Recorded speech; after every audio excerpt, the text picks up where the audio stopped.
tonight. This is the last of our March series. And I'm Andrea Grady, and Janelle and I work at the Seed Library here. And it is sponsored by Master Gardeners of Montgomery County and the library. So has anyone gone upstairs and looked in the seed cabinet yet? Yeah, lots of you. Awesome. Well, tonight we have a fabulous speaker. And I feel like, this is my secret spot when I want to go shopping for fabulous plants.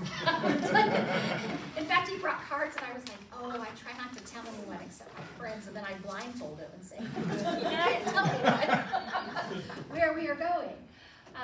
But John Chapin, I'm sure you read his bio. He is a retired teacher. He's had a landscape company for a long time. He does a lot of consulting. And then 3 times a year, he has a sale in his yard. If you picked up this postcard, that is actually his grounds. They are beautiful. Follow him on Facebook. He gives lots of tips. Always is introducing new plants. But tonight, he's going to talk to us about hydrangeas in the Midwest. So I know that's why you're all here. I'll go ahead and turn it over to him. Thanks, John. I can usually project okay, but if you can't hear, as a retired teacher, I'm used to speaking loudly. But I started a landscape business while I was still teaching, mainly because I was a poor teacher and I needed something to do in the summer anyway. My wife also taught. And so then I also wanted my 2 kids, my daughter and my son, who are now both grown adults, to be able not to have to flip burgers in their high school and college years. So they worked for me. My daughter's 5'2", and she learned how to drive a dually truck, and she was a terror on the highway, and everything worked out really nice for that. But when I retired from teaching, and then I went full-time landscaping, so I've been having a landscape business for almost 40 years. Like I said, overlapping for 20 while teaching. And now that I'm downsizing, I have a couple of former employees that have started their own business, which has been really nice, mentoring them and getting them started. And one's actually been working on his for going on 20 years, and he's just great. I've met him in college, and he worked for me, and he taught for a while, and now he's married and 2 kids and has his own landscape business. And then another young man who just graduated, actually literally from high school last year, and he was really interested, and so I've been mentoring him, and he's done really, really well for us. This is only his 2nd year. But I do, as my retirement business, and when I say retirement, my wife always laughs, and everyone at the nursery says, I thought you retired a few years ago, but I'm always showing up. I started a business called Tree Frog Gardens, and my purpose of it is to get hard to find and unusual perennials, shrubs, and some ornamental trees in the hands of people that they're difficult to find. So if it's something you can find at Walmart or Lowe's, I usually don't grow it. If it's a variety that, because there's just no reason to, and you can find them anywhere like that. But if you do Facebook, I have a Facebook page, Tree Frog Gardens, and if you don't do Facebook and just want to look at availability list and plant profiles, it's just treefrogardens.com. I profile all the plants that I carry. This year alone, I have 36 new perennials and shrubs and some trees. And I just make them affordable. We grow everything from plugs or starts or divisions, and so I order from the same places that the major wholesale nurseries order from. The difference is that I plant, like this past 2 weeks, my hands are a mess because we've been planting over 2,000 plugs of different perennials. I buy in the same place that the big boys plant, but they grow them on for a full year. Even though mine are ready to plant in the garden, and by fall they're going to be the same size as what you would pay at a high-end nursery or a garden center. They wait a full year, and so they're, I don't know, they're not, I can't say more established because mine are fine, but it's just I can charge half the price of what the big boys do. So it just makes it nicer. Like ferns, I mean, I have a big patch of ostrich ferns. If any of you have ostrich ferns, you know how well they multiply. So I just dig up literally hundreds of those every year, sell them for $3 for $10. If they're potted, they're $10 each. If I go to the wholesale nursery to buy them, they're $11 wholesale. So if you ever priced them in a store, they're $25, $30 for one fern. And I practically give them away because I have plenty of them, and they're nice big starts. So that's my purpose of doing it, is to get unusual plants in the hands of gardeners that appreciate them. Tonight I'm just concentrating on hydrangeas, but if you go to my website, you'll see some really interesting ones. Like last year, I tried out the first time. It's called Golden Feathers Jacob's Ladder, which is a native, but it's a Golden Feathers, which is, the foliage is all brightly gold variegated. It's just gorgeous. And it turns out, made it through the winter fine, and it's evergreen. I didn't know Jacob's Ladders were evergreen, but this one is. And then I have another one, which is white variegated, and that made it through the winter beautifully. And it's white variegated. It's a Jacob's Ladder. They all have little blue flowers. And other ones like that. So if you're interested in something unusual, you're more than welcome to go to the website or Facebook page. When I have my sale, this year it's going to be the 3 days before Mother's Day, the 9th, 10th, and 11th before Mother's Day on the 12th. And it'll be at, we live in the country outside of Danville. It's about 35 miles from here. It takes me about 45 minutes to get here from my house just this evening. Easy road, you just take 74 all the way to the 39 exit, turn 39, go through Liston, and go right into Danville. But it's I have people come from all over. I'm really proud of the draw that I have. I have people last year came from Fort Wayne and Evansville, Dayton, Ohio, Terre Haute, Crawfordsville. All over, they come because I carry things that they just can't find any other place. I had one couple came all the way from Fort Wayne to buy a type of redbud that I had called flamethrower. Anyone know about flamethrower? It's amazing. Isn't it something? It looks fake. It looks so cool. And then I had this one really interesting pine called Uncle Foggy, which is a contorted native jack pine. And they came just for those 2 plants, and they posted on Facebook on the way home on their van showing the 2 plants. They said, "We're so happy we drove for 2.5 hours when we got our 2 plants." So it just makes me happy as a plant lover, like my thing, plant nerd. I really enjoy different plants and plants in general. So it's nice when other people can have the enjoyment and be able to supply something that may be hard to find otherwise. But tonight, speaking about hydrangeas, the care and pruning of hydrangeas is probably the #1 topic or question that gardeners have. They're afraid to touch their hydrangeas, and they maybe not have success with certain ones. So I'll go through all these. There's basically 5 different types of hydrangeas that are available on the market. You have the first one on the top, along the animala, is the climbing hydrangea. Then you have Hydrangea arborescens, which is a native hydrangea, and the varieties that come from those. You have Hydrangea macrophylla, which are the really finicky, the big blue blooms, which those people have no luck with. I call them endless bummers, even though they're supposed to be endless summers. The paniculata are the Panicle hydrangeas, which are the easiest to grow, and they are really wonderful as long as they have plenty of sun. And the quercifolia is the oak leaf hydrangea, which is the other native. Of those 5, the arborescens and the quercifolia are the native ones. And all the varieties that they develop off of those. And I'll go through and show you pictures of all these. The handout goes through everything that I'm going to show you pictures of tonight. The ones that are in bold are ones that I carry that I'll have for sale have available at my sales. And I'll go through each of those and show you pictures. So if you like one in particular, you can take a note of that on there and hopefully be able to get one. And they're all, pretty much all of these hydrangeas would be available on the market. It's just also the ones that I grow and that I was asked to speak about tonight for their care and pruning of them. So, the first one are the big leaf hydrangea macrophylla, which means big leaf. And that's probably the finicky one. That's one that everyone just swoons over, the blue blooms and everything. They sell them by the thousands in Indiana every year at the big box stores and garden centers all over. And they're not necessarily cheap either, but they sell them when they're in bloom. I tell people, if you drive around and see someone's yard with these blooming blue in their yard, knock on the door, I bet you 99 out of 100 times they just planted them this year. Because has anyone had success growing these with blue blooms? Not one.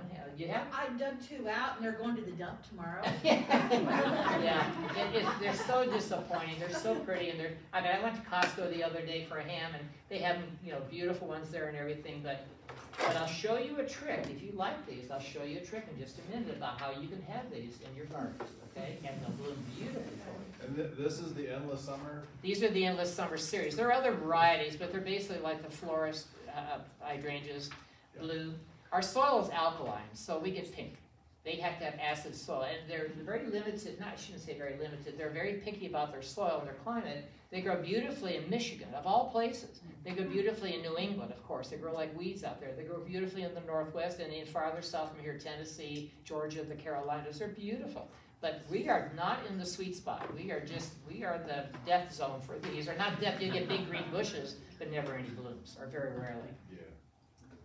This is a planting I did of them. We planted almost pure peat moss, and they are growing nicely, but even in pure peat moss, which is very acid, they're pink.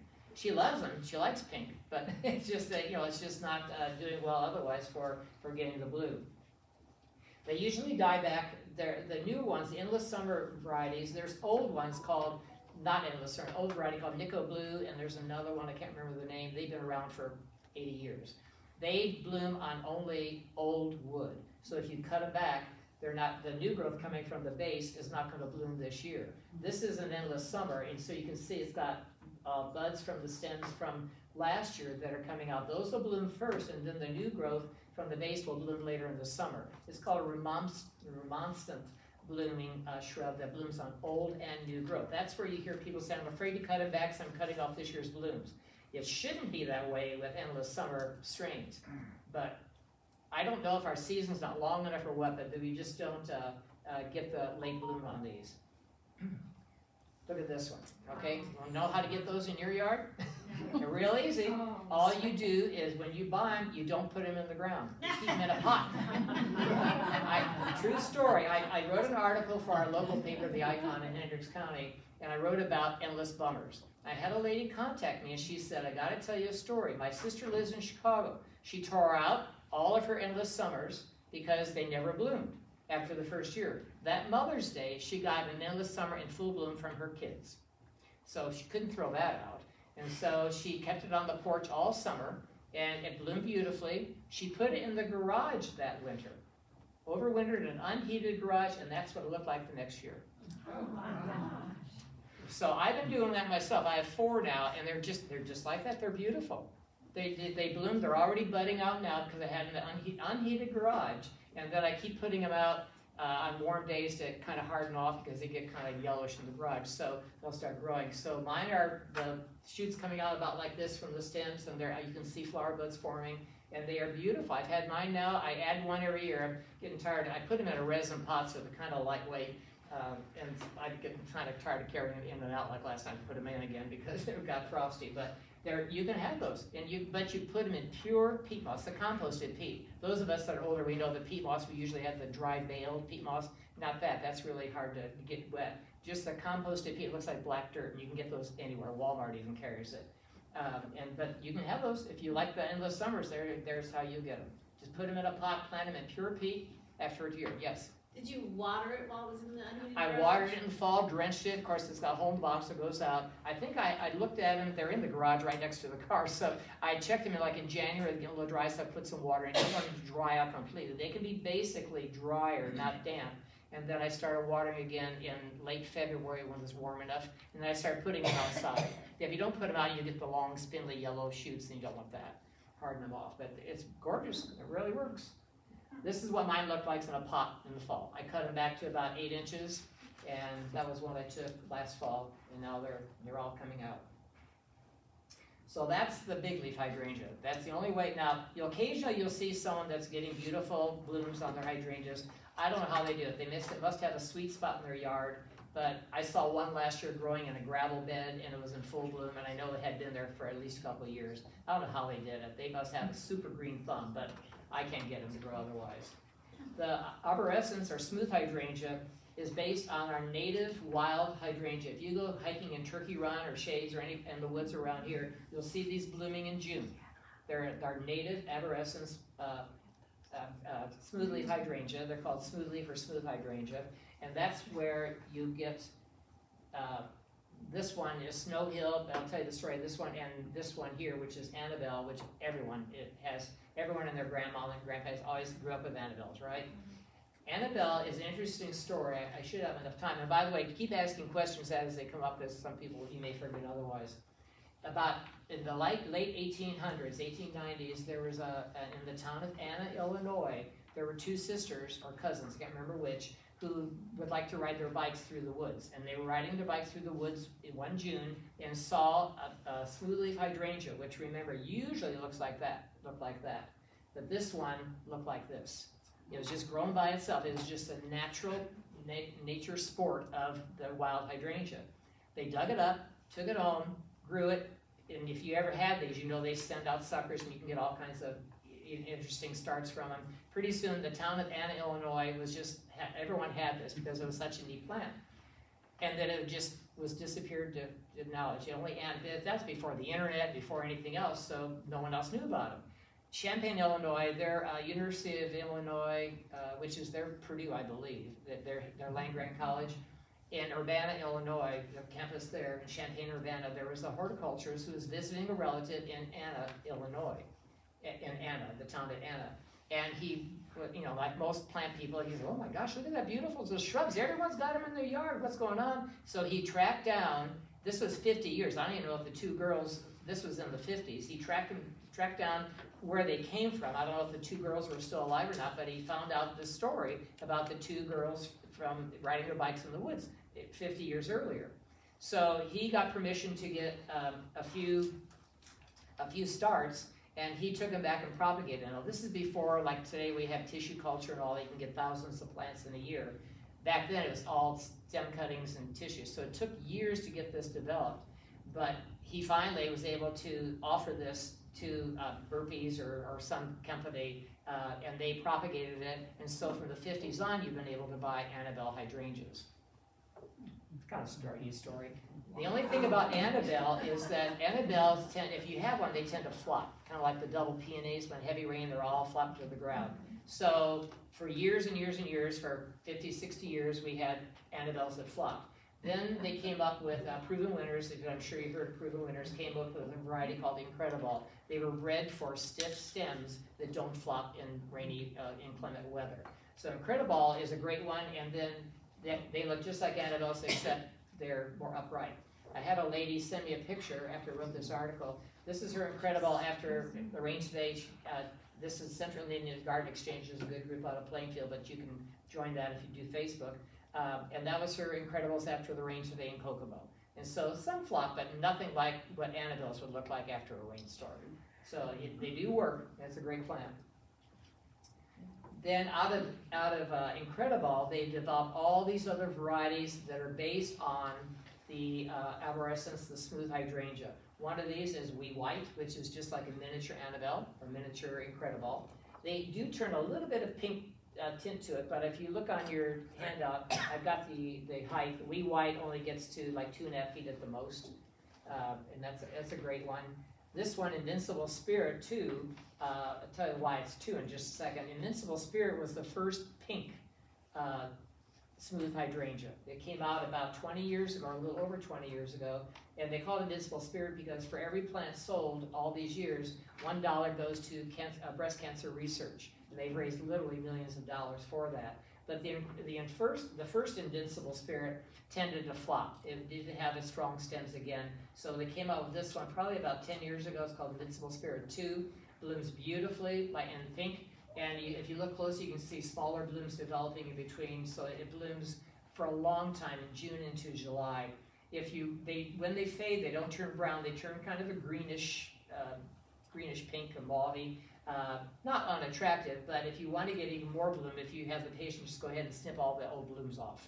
It only takes a few minutes on a shrub, but you'll get more blooms on that. The Incredible Spirit 2, and then also Invincible Ruby, I really like. It grows a little bit smaller, 3 to 4 feet, but it's got a little more silvery, rubyish blooms to them. Again, you can see the other blooms developing. I really like this one, Invincible Ruby, and then the next one is Invincible Mini Mauvette, which gets 2 to 3 feet. It's a little different color again too. Most of these will grow, in mostly sun, all sun to mostly sun to about half-day sun, especially if you get all morning sun or all afternoon sun. You can try them underneath, underneath trees or other larger plants. They don't grow really well in the shade. They may get a little floppy and they're too weak, but they can definitely take more sun than you would think they could for that, because the wild one grows in the woods in the shade.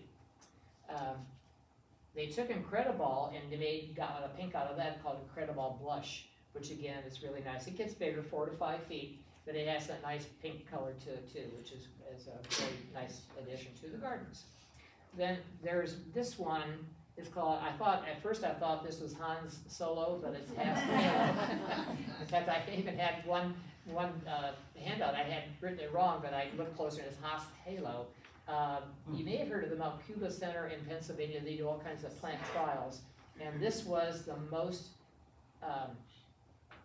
advantageous to pollinators. The blooms look like this. They're kind of lace cap, but from a distance they look pretty full. You can see they're decent. And they have such, the fertile flowers are the small. You can see the bees in here, see all the bees on it? And they really attract the pollinators. So they make a nice show. They get big. They can get up to 7 feet if you want them to. But if you cut them back annually, all of these, the smoothleaf hydrangeas, you can literally cut to the ground in the fall. And they will come back and be just as like feet tall. This one only gets about 4 feet if cut back annually. The others, if you cut to the ground, they're going to get 2, 3, 4 feet tall. But they're great plants, especially these pollinators like this one. In the fall, they turn brown. It's just like that. So all you have to do is cut them to the ground. Real easy. Once a year, cut them to the ground, and they'll be just that big again the next year. And they bloom on new growth, so they're not like the picky endless bummers. They don't have to be a year-old growth or anything. They will bloom on new growth every year without fail. They're not picky about the acidity or alkalinity of the ground. They will always bloom pink or white like this, like the colors that they're bred to be. Question. Yes? You said cut them back in the fall. Do you need to cover them? No. Okay. No, they're Just- real hardy. Okay. They're hardy up all the way to like zone 3 or something. I know they grow on Mackinac Island, which is pretty cold. Is that with most hydrangeas or just with this particular one? All hydrangeas are hardy enough like that, yeah. The Okay. only one that's finicky is the big leaf hydrangea, the first one. So I've tried putting cages around mine, stuffing with leaves and everything. Nothing works to get them to survive bloom. I've tried everything. The only thing I do now is dig them up and put them in the garage. Well, I don't even dig them up. I don't plant them. I put them in the pot, leave them in the pot. And that's the only way I've ever been able to get blooms. One came out about 5 years ago called Invincible Revolution, and it's supposed to be the hardiest and most reliable blooming. And I gave it 5 years, and this year it's going to be gone. I'm going to put it in a pot because it still doesn't bloom. I knew all along that even though they said they're very reliably blooming, in the trade journals now they're saying that they're developing more reliably blooming big leaf hydrangeas. Like, okay, now you're admitting it that they're not. But just, yes. So do these Aberseams, do they bloom on old growth as well if you don't get them cut down? If you don't get them cut down, they may get a little bit too big and floppy, but I know they will because one year I cut mine back just half to see if they were stiffer stems because I had Annabelles. I tried to cut them back just half and they budded out, but sometimes in a bad winter they will die to the ground anyway. This one hasn't the past couple of years, but I'm taking my Annabelles out because I'm putting Incredible Blush in there instead.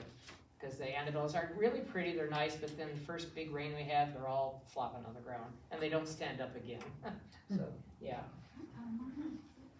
Just cut them to the ground. My wife likes to cut them even when they're green, they will dry. I think I have a picture, no, that's another one I have, I don't know why that keeps doing that. But you can cut them as bouquets, now green is the new black, so and green's a real popular color anyway, and they make a nice bouquet like that too. They're not fragrant, but they make a nice show. Okay, paniculata or panicle hydrangeas, these are the easiest ones, they're the easiest ones to grow for showy blooms. Panicle hydrangeas have been around. They're not native to the United States or to North America, but they are a beautiful hydrangea, and there's all kinds of varieties. It seems like every year they come out with a new one. The original one that's been around literally for 100 years is called PG hydrangea. This one's in a cemetery. My aunt, one of my oldest aunt, way back in the 50s, had a huge one like this. She had a picnic table under it. PG hydrangea, guess what PG stands for? Paniculata grandiflora, which means grandiflora means big flowers of the panicle type. So they're great. They don't take any care to speak of. They just have to trim back if they get too big. But there's lots and lots of varieties coming up from that. There's PGs around, but most people, I've never seen them. I've seen them one time years ago for sale at one of the nurseries, but they're just not as showy as the newer varieties, which I'll go to now. But you occasionally can find some. But if you go to cemeteries or old homesteads or places, if you see one, a big one, it's probably PG hydrangea. You can see the trunk size on that one. Limelight came out about 15 years ago or so. It was one of the first varieties of PG hydrangea or paniculata hydrangeas. It's a good one.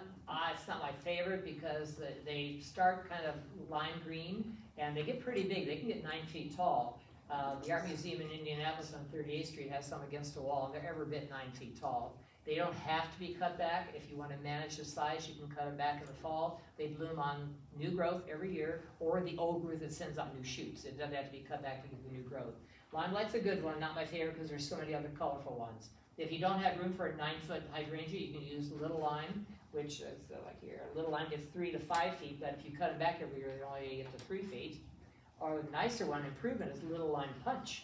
Instead of just fading to a light pink, they get this Hawaiian punch color. That's why they call it little lime punch. It's just been out for 2 years. I think that's a really good one. That gets 3 to 5 feet. And look at the color it turns. They start white, and then you can see some fading to a pink, and then this pink color, the deep pink, like Hawaiian punch color, will last all the way to frost. But the key is, hydrangea means, hydra is Greek for water. That's your hint. And once they dry out, they're kind of like those ostrich ferns. They'll go dormant. They'll turn brown. They'll come back next year, but they don't like getting dry. So mulch them to begin with. If we have droughts like we have had for the past 2 years, be sure you're watering them once a week, that we don't get good rain. The plant won't die, but the blooms will turn brown, and they never return to a nice color that year. They will the next year, but once they're brown, they're done. And the leaves may look a little ratty that way too. The little lime punch is a great one. This is vanilla strawberry, which used to be my favorite one, so they came out with more new ones. But vanilla strawberry gets large. They're the ones that will get to, I think, 9 feet. 6 to 8 feet. Mine was ever been 8 feet.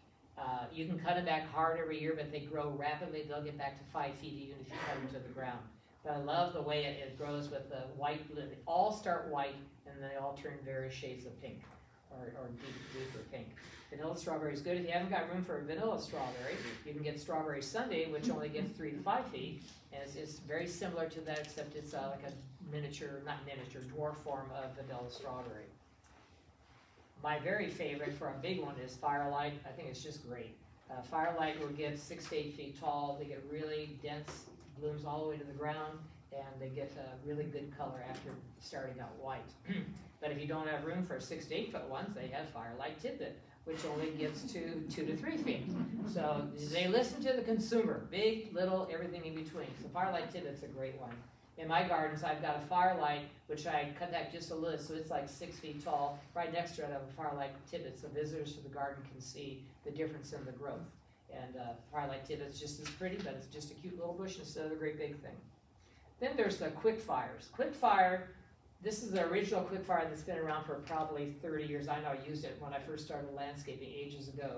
The reason it's popular was because it blooms a full month before all the others.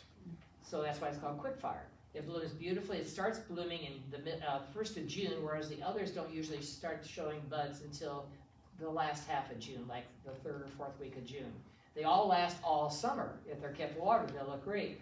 But Firelight always beat the others by at least 2 weeks, sometimes 4 weeks. It just depends on the situation, but they usually grow really quickly. The nice thing, the only difference of is they don't get a very vivid color. This is Quickfire, gets 6 to 8 feet tall, and gets about that pink. It's okay. And the blooms aren't really full. They're a little more loose. They're not really a lace cap, but they're definitely more loose and open. So they came out with Little Quickfire, which has got slightly better, denser blooms, and this gets out just 3 to 5 feet instead of 6 to 8 feet tall. But then they have even a smaller one called Tiny Quickfire. So 3 different sizes, one for every garden. And this one eventually turned pink too. But the biggest and bestest, as I should say, the hydrangea, my really big current favorite now, is Quickfire Fab. And that's this one here. Not only does this bloom up to a month earlier than all those others we've gone through, the limelight strawberry, sundae, vanilla strawberry, all those, it blooms up to a month earlier. It is and look how full the blooms are compared to this one. You see how loose the blooms are on this compared to those? And this, but yet it's developed from Quickfire, but it's Quickfire Fab. That just came out last year. I was able to get some, sold them all. But I've got more this year, but they're just wonderful. They bloom almost up to a month earlier. They have big, fluffy, full blooms, and they turn a great pink. So I don't know how you can get any better than that, but except for good names, like this one. This is Pinky Winky. I love the name. Pinky Winky is just such a fun one. They've got longer cone-shaped blooms. The blooms, because they're so full, are called panicles of flowers. But I think Pinky Winky is a sweet one. But they improved on that one. Pinky Winky gets 6 to 8, but now they have Pinky Winky Prime, which is supposed to be, I forgot how it's supposed to be improved. It's improved. It's Pinky Winky improved. I don't think the color's that much different. I think maybe it's more heavily blooming, although I have a regular Pinky Winky, and it blooms really full, so I'm not sure why it's considered to be harder, denser blooming or something, but it's Pinky Winky Prime. And none of these get diseases. No, the bugs don't bother them. They're great for pollinators as long as they have some infertile flowers, and they're pretty much carefree. They're really great, as long as you get enough sun. They need sun to do their best bloom. They can get by with half sun, especially if it's afternoon sun, because that's more intense. But if they get too little sun, they will grow, but they don't have as many flowers on them. So you want to give them as many flowers. Are they deer proof? Mine have been. I've had deer come in my property the past 2 years. I can't believe it. They never used to, and now they are. And they haven't touched them. So far so good. Knock on wood. Is that just on the paniculatas or? Paniculata, yeah, this is still a paniculata, right, Hydrangea. Okay, but that's the only ones that are deer-proof per se? I haven't had them, I've got all these in my gardens, I haven't had them nibble in any of them, knock on wood, so far so good. Cause I have an oak leaf that was doing real good last year, and, I mean, it was still little, one I'd gotten at your place a Okay. couple of years ago. Oh, ruby slippers? Yeah, Yeah. and it was doing real good, had gotten about this tall, came out the next day, it was nothing but sticks about this Oh, tall. wow, gee. Yeah, there's a product called, there's all kinds of repellents, and the one I'm using had really good, oh shoot, a deer scan or deer something. Deer away. Not deer away, They don't it's, make that it's, anymore. Oh, they don't? I'll send it to Andrea, but, Okay, yeah, I know it's supposed to be really good. It's all natural. It stinks at first, but it goes away. But the deer, it's got like rotten eggs in it. It smells like sulfur. It's got cayenne pepper. You can make your own, but for some reason it's never as good as stuff you can buy. You can buy the concentrate and use that. So you have to spray it after every rain. Deer scan. There's something. It's a name. I can't remember what it's called. Anyway. I've seen some Yeah. reviews of it. Yeah, but you have to be vigilant on putting it on after a heavy rain, otherwise they don't. Except this new one I got, I just got it in the mail the other day from Amazon, it said, good even through rain, so I'll believe that when I see it, but you'll see. Because I don't have deer so much in my gardens, but a vegetable garden, they sometimes go over there, or they sometimes go after the hostas, yeah. so, deer salad. So, yeah, Pinky Winky Prime. They can also be grown as a standard. A standard, the term just means on a trunk, like a tree form. And they take a while, they're always more expensive. I've seen these actually at big box stores, Lowe's and stuff, and they're under $100, and they're like 6 foot tall, and they have the head on them. That what you have to be careful of is that since they're grafted up high like that, most of them are grafted, sometimes they're just trained like that, anything that comes on the trunk, be sure you peel that off, just prune it off or snip it off, because they'll grow really big on that too. Or if it comes from the ground, you want to make sure that, otherwise you just get a regular shrub again. But because they're so hardy, the top never dies, but you just, to keep it in line, you just trim it back in the fall to the size that you know is gonna get double by the next summer. But just cut it back. You can even cut it back from 6 foot across to 2 feet across. It's still gonna grow. It's gonna grow really well. But that's the tree form, and there are all kinds of, I saw some at Menards the other day. They had 3 different types of hydrangeas on grafts, tall. They were like 5 feet tall. And they make a nice accent too. But they can keep getting bigger and bigger and bigger, so you want to make sure you cut them back, prune them back in the fall or the spring. Oh, that's happened. Speaking of pruning, when I prune mine, if you prune 1 year, then you're going to get a bunch of shoots. You know, you cut something, you get a lot of shoots instead of just the one. So every few years, you want to cut back of those shoots that are so thick. Otherwise, it's going to get thicker and thicker and thicker and bounce the basketball off it. So you just go around and cut it back below where it's really getting a lot of shoots, because it will have shoots come all along the stem. Even if you don't think there's a shoot there, you don't have to worry about trimming. You may have heard of pruning things back to a node where the leaves are coming out, but you won't see those on the stem unless you look real closely. Like there's some dark spots, and the nodes are all along the stems. So don't be worried about that. There's nodes everywhere. It's not quite as finicky as some of the other plants are. So just trim back like that, and you'll be all set. You can prune to shape and size. I call when you're pruning to shape it. If it's got a wild hairs coming out, be sure you cut that off back. And to size, if you want to reduce the size, knowing after the first few years of having a variety, you'll know that, oh gosh, strawberry sundae. You know, I don't have that. Where's that one in there? Oh, I guess I have strawberry sundae. vanilla, yeah, strawberry Sunday gets 3 to 5 feet, so I cut mine back to about 2 feet every year. Just round it off, cut it back, and I know it's gonna be about 4 feet the next year. And you just keep letting them go, go, go. A lot of times you'll see these things being used in commercial properties and businesses. They ignore them, and they really need a good pruning. But the blooms, even when they turn brown, they will disintegrate and fall off, but it still looks better if you just clean them up a little bit, I think. So they look like that in the season. This is in my garden. I can't remember which one it is. It says down there. Okay, yeah, sweet. Oh, this is Sweet Summer, which is another one that's having hydrangea.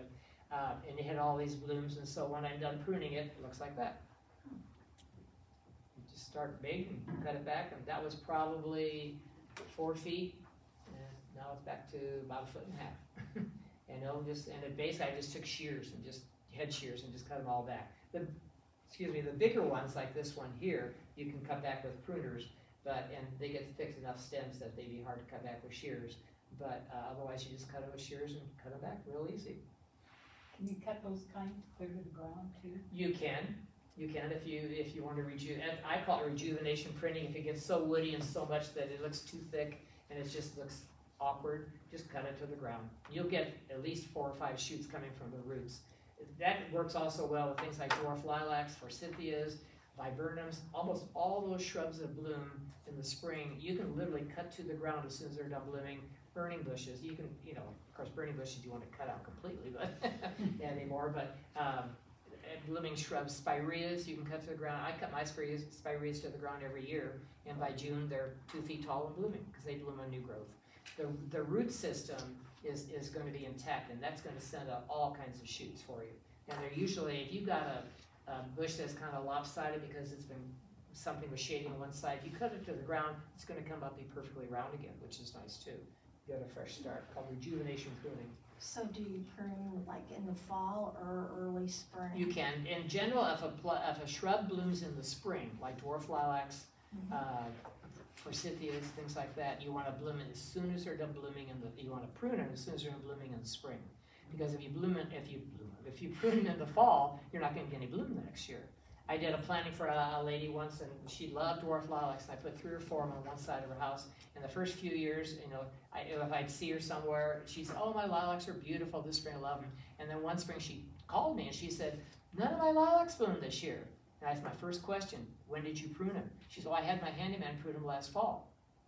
Cut them back and cut off all the buds. The buds form by the middle of the summer, and so if you prune anything after the middle of the summer, you're losing the growth. Using the buds. My wife always likes to cut the flowers off. This is after from our firelight, yeah. And it's interesting, the color holds. I mean, we've got this all winter they'll hold in the house. Unlike the smoothleaf hydrangeas that just turn green, these have a nice pretty color, and if you cut them, and you don't have to put them in water or anything, they just dry. You don't even have to hang them upside down. She just puts them in a vase, like in late September, puts them in a vase, and they last all winter. Real pretty, make a nice arrangement. Okay, quercifolia, which is the next to last one, oak leaf hydrangea is another native hydrangea. They're found in their understories, like in woods, like woods, but I find that they grow really well in full sun. I've got a ruby slippers, which I'll show you in a second. It's right at the edge of one of my wooded areas, and it's definitely leaning and growing to the sun. It won't lean and grow into the woods. The more sun, the better for it, even though it's supposed to be able to take mostly shade. And it does take mostly shade, but it really likes to be in the sun too. So oak leaf hydrangea, quercifolia means, quercia is Latin for oak, and folia means oak leaf. The ones you see mostly for sale at nurseries are Alice, which has been around forever. It's a large one. It'll get like 6 to 10 feet tall.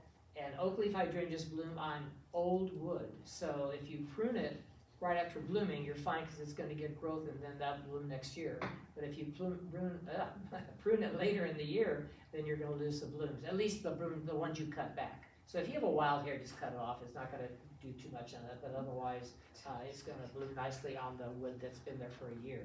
Again, I had a lady that we planted one literally like 20 years ago, and it was getting so big. It was Alice. Alice would get, like I said here, 6 to 10 feet. and it was really getting too big, and she said, I pruned it back and it just grows back so fast, I guess you need to take it out and just put a new one in.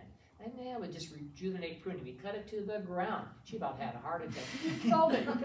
And no, it'll grow. And we cut it in the fall. That spring, it erupted out of the ground. By summer, it was 4 feet tall. It didn't bloom, but the next year it did. So, and then she got a lot more use out of it that way, rejuvenating it that way. Alice is a great one, but this is one of my favorite called Snowflake. The blooms are triple. It's called Snowflake Oak Leaf Hydrangea. And it's 4 to 5 feet tall, and the blooms are so heavy they kind of droop down, and they just, they're just gorgeous. The nice thing about it, they all start white, and then the old sepals or petals, they're petals, not sepals, will turn pink, and then the new ones, as they emerge out of that, rather than blooming all at once, they kind of come out one after the other in layers. And it blooms, it looks beautiful for almost all of the summer, and then eventually it turns all pink. They're coming out with a new one, I think it's called Icicle. The only thing about this, it's kind of like the old Annabelle or heavy peonies. When it rains, they all droop. It doesn't really weight to the ground, but they do droop. And they're coming out with one, I think it's called Icicle. It's supposed to be available next year, where the blooms are much stiffer stems and more upright like the Alice was. So they're really, I enjoy them. I've got a bunch of these in my yard, and they do really well. Snowflake. Ruby Slippers is probably the most popular one for home gardeners because it gets 4 by 4 and blooms real heavily and gets a nice, it's not really ruby red, but it does get a really rich red pink. And you can see how the leaves, is a good example of how the leaves look like oak leaves. And it's great when you do. All these varieties, either Panicle, well, the main ones, the arborescens, the 2 natives, and the oak leaf, they're not genetically modified. They're for lack of a better term, they're freaks of nature. They're natural mutations.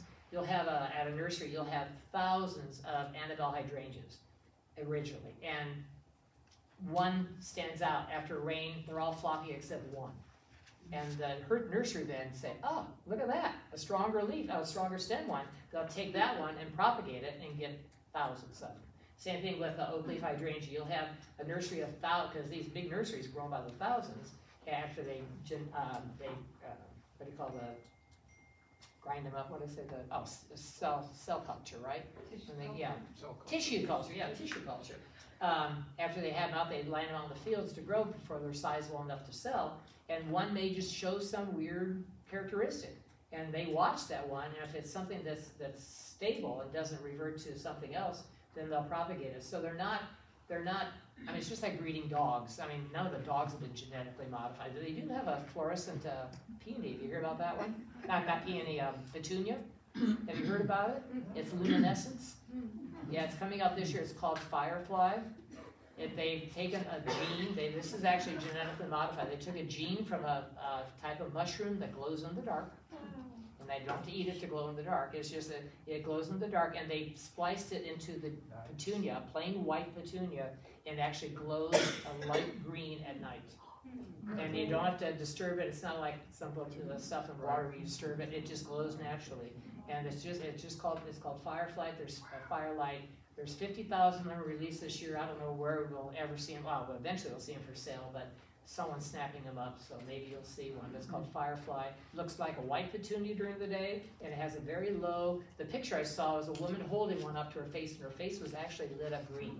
She kind of looked like a whole green creature, but it's been approved by the FDA to sell and propagate in this country, so we'll see what happens. I'm sure some people will be alarmed, and Franken petunia and all that kind of stuff, and we'll see what happens. But these are not genetically modified. These are all just natural sports or mutations that have been discovered in the growing fields, and then they propagate it through tissue culture and do that. So Ruby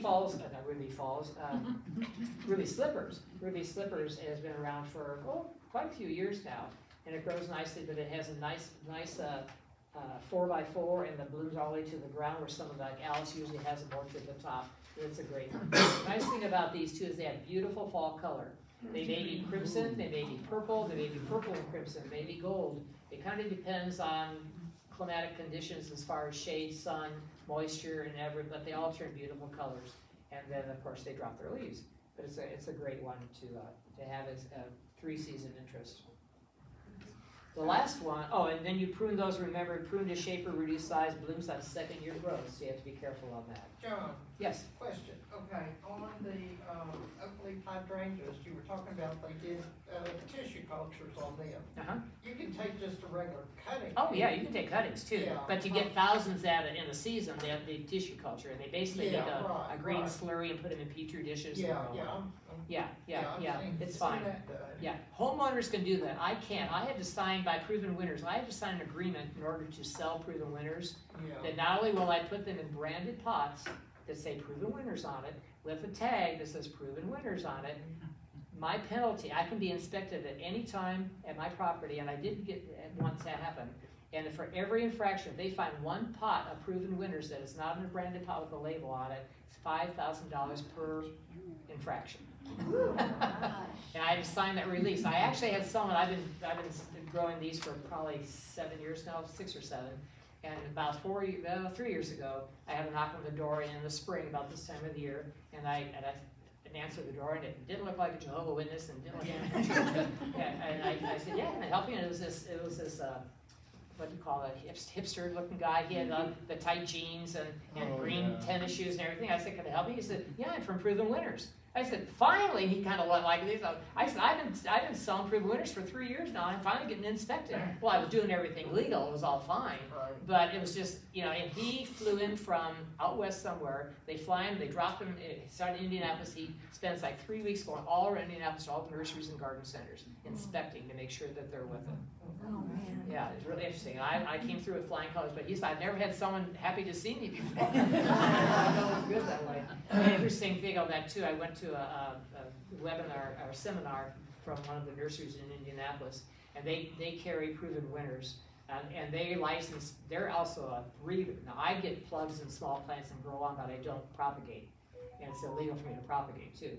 But they were able to propagate, and there's a new, have you seen that new hydrangea, which I don't have a picture of, it's called Eclipse, it's called Eclipse. It's got really almost black foliage, and it's got pink flowers. It's out by Bailey Nursery, I believe it's Bailey. Oh, it's going to be gorgeous. And supposedly in shade, the leaves stay dark, they don't turn green like they fade in the shade. Flowers are okay, but that foliage is gorgeous. It's a deep, deep, deep purple, almost black. It's called Eclipse. They went to this seminar that the nursery had back in January, and I said, you guys can be able to get that new hydrangea called Eclipse. He goes, well, we wanted to, but because we're under contract with Proven Winners, we had to ask permission in order to stock a different brand, like it's by, I think it's Bailey's. Anyway, and they said, no, we can't stop you, but we'd really rather not carry that, and we'll sweeten the pot. Then get a load of this. We'll take $1 million off of your licensing fee from Proven Winners for you not to grow something else. So imagine what they're paying for the license. And now this is the big rehab nursery on the south side. They have hundreds of acres. They grow thousands of plants. But just the license to propagate Proven Winners, if they're taking $1 million off, think how much they're still paying. And so they're not growing Eclipse. I got to find them. Probably have that Walmart eventually or something. But it's a pinky bloom, but the foliage is just, look it up, Google Eclipse hydrangea. They're gorgeous. I haven't seen them for sale yet. I'm sure they will be around though. Costco will probably have them eventually, so. Anyway, okay, so the last ones are the Hydrangea animala, which is a climbing hydrangea. Technically, it's not a true hydrangea, but the leaves look like hydrangea leaves, the flowers look like hydrangea flowers, and they've been classified as hydrangeas for years. So, but they're Asian to begin with, and that's a one that grows as a vine. They're very popular in Europe. They're getting popular here as they're known. So they will grow in full shade and full sun. I planted these on the north side of a brick home. They don't wreck the brick. They don't have penetrating sucker things on them, so they're not going to wreck that. And but they also are great for accent vines, like on this leaves right here. But they have the flowers. This is on my garage, which is brick. At least the bottom part. The flowers kind of look like a lace leaf flower. See how they are here? Really pretty. I like them a lot. There's something a little different. This one is called Moonlight. which has got a little bigger flowers on them, bigger. The big petal, the big whites are the infertile, and then the centers are the fertile ones, which the pollinators like. So they're a good pollinator plant. This one's Moonlight. I'm sorry. This one is called, what I have here. No, it's I don't know what I didn't label that one. This one's Moonlight. See, the leaves are a little different, silvery. And the flowers look one at a time. They don't look all that great, but I think when they're together, they make a nice show.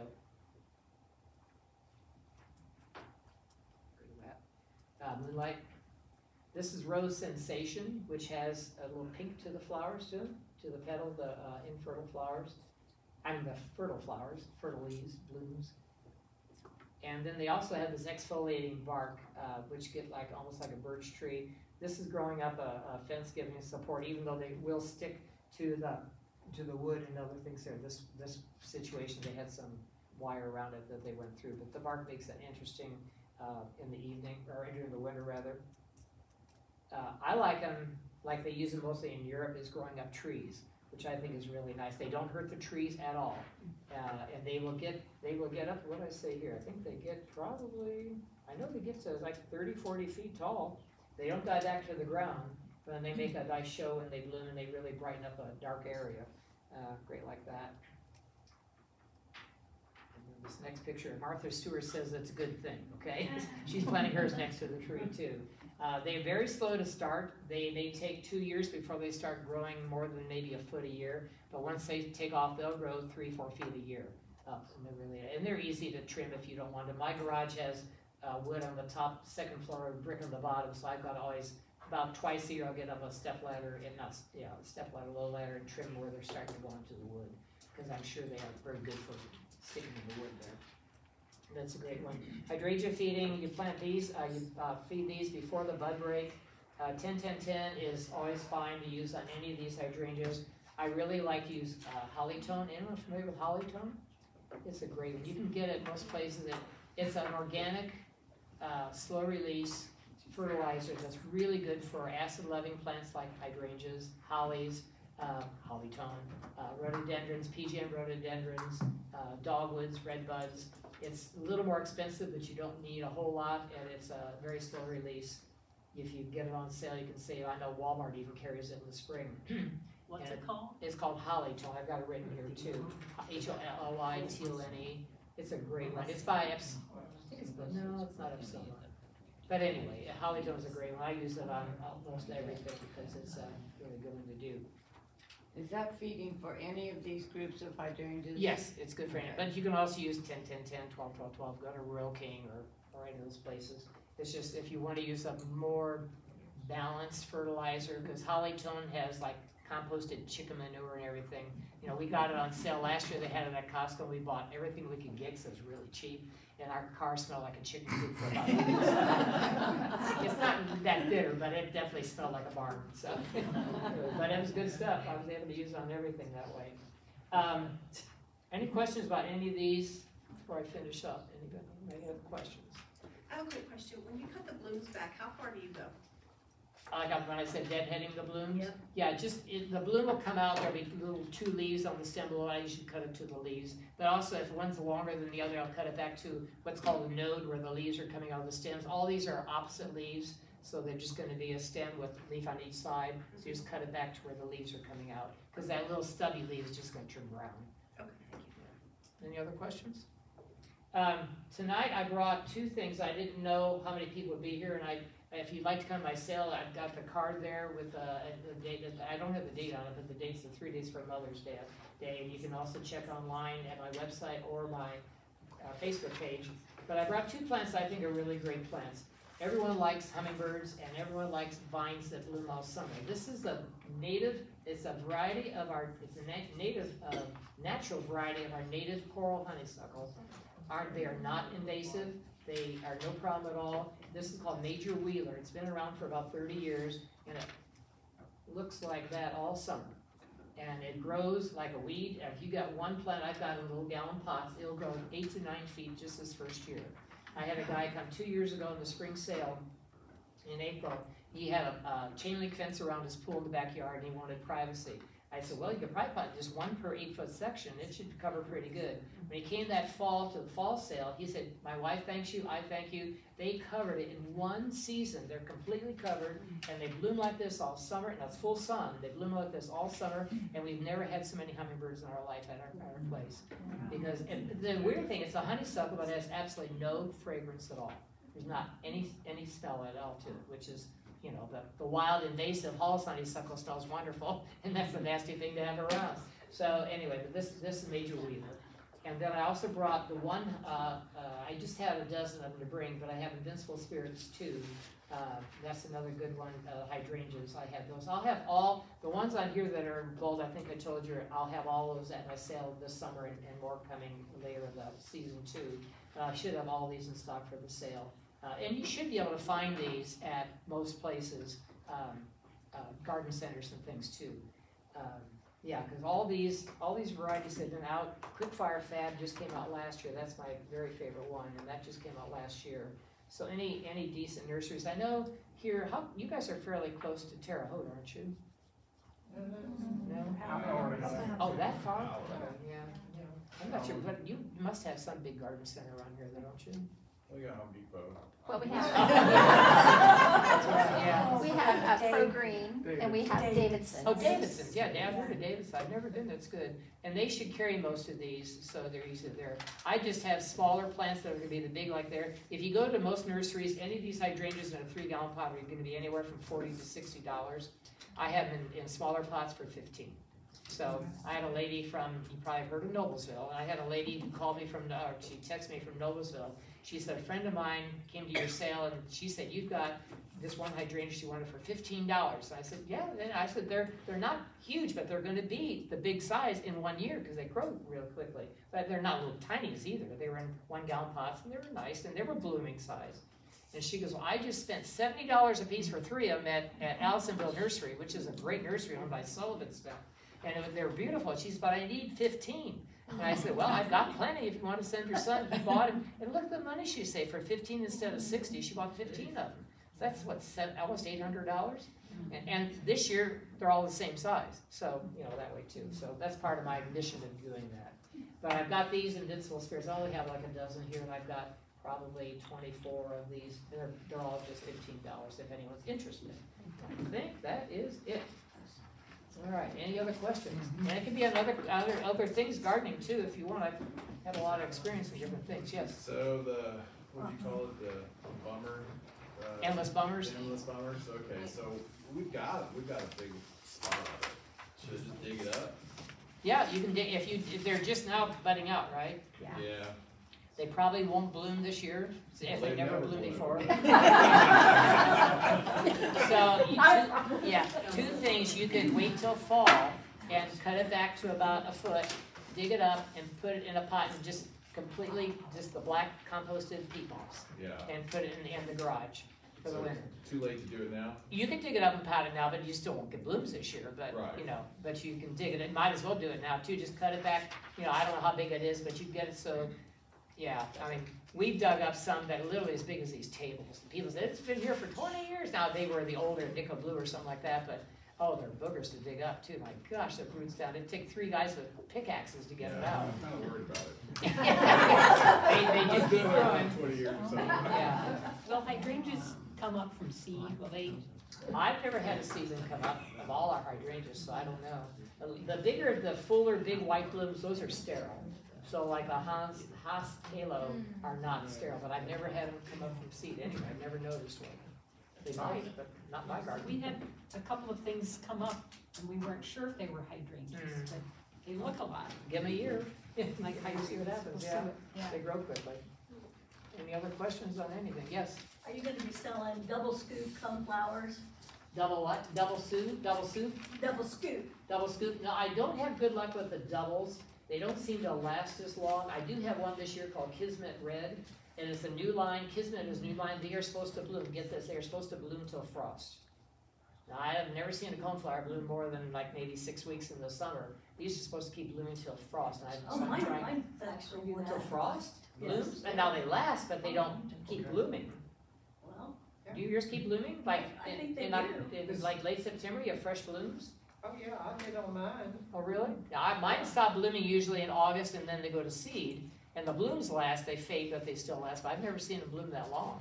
The blooms that continued to bloom on mine weren't as big, they were smaller blooms. Yeah, yeah. You know, where most of them were this size, Right, but right. those that, Do you deadhead or do you let them go to seed? I just let it, Yeah. I let the birds take care of it. Yeah, right, yes, I do too, the goldfinches especially. Well, maybe you got a new one, you're gonna get rich. So, I had one come up 2 years ago up on the mailbox where I had a variety called Sombrero Salsa Red, which is a great, the Sombrero series are great. They're small, they're Yeah. compact, and I had one come up and it was variegated white.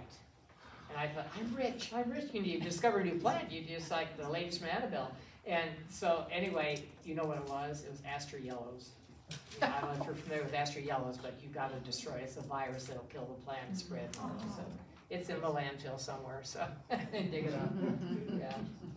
Yeah, but this Kismet Red is supposed to be really heavy blooming till frost, but we'll see. But I don't get the doubles. I usually don't do the doubles. I've never had any survive more than a couple of years in my gardens. And Well, I bought one and it, somebody who was trimming something, stepped on it. oh gosh, yeah. So I think that's what killed it. Yeah, they're double scoop. They have different colors of double scoop. Now, I can get them, but I usually don't because I haven't had good luck. I like the bright red ones. Oh yeah, yeah. This Kismet Red is really bright red. Yeah, I like the red ones too. So John, do you mostly grow natives? I have about half of my things are natives, or the term is nativar. It's a cultivar of the native. So the nativars, I have a lot. Like the true, originally straight native coneflower is Echinacea purpurea, and it just gets like this. It blooms for about 3 weeks and it's done. Most of the varieties now, like the double scoops and all these other, bloom for a longer time. And so there's been research done that shows that pollinators, native pollinators, will visit the varieties that are bred off of the straight purple one. They'll visit them 20% less visits, fewer visits than the straight. But if they bloom 5 times as long, they're still way ahead of the game. Sure. Well, what about the other plants you grow? You mostly grow natives? Or I grow a is lot it- of natives, like, but I try to grow the varieties of them that are a little, I shouldn't say improved, but they're different. Like I have those 2 varieties of Jacob's Ladder. I've got the Golden Feathers and the other one called Stairway to Heaven, and they're both just beautiful. But the straight native Jacob's Ladder is green with the blue flowers. These have the other foliage. So I try to, but I have some other straight natives too, the service berries and some other novel stuff like that. So it's fun. Yep. Any other questions? Well, you got been a good group. Good turnout tonight. Yeah. Thank you.